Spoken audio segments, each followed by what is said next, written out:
جين زي في سوق العمل. من النهارده انا المدير، انا الاداره، وشوحت بايدي كده وقلت انا هبدا البيزنس بتاعي. لكن للاسف مش ده اللي حصل.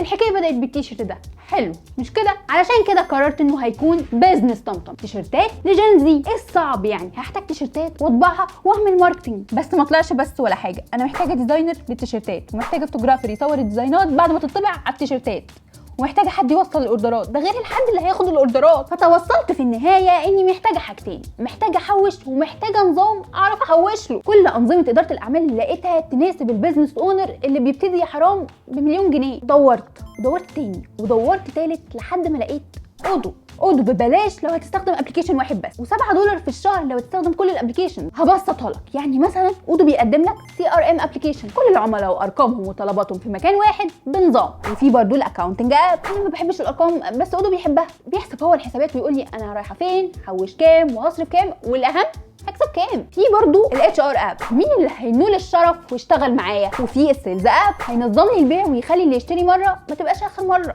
ان شاء الله. والبروجكت اب هو ده بقى نقطه النظام، ده اللي بيساعدني انظم كل التاسكات مع كل الاقسام. والانفنتوري اب هو اللي هينظم المصنون، هو اللي هينظم الاوردرات، وهيقول لي كل اوردر وصل فين، علشان اهم من الشغل ضبط الشغل، من الاهم في المهم بشكل عام. عندكم نظام، انا عندي نظام.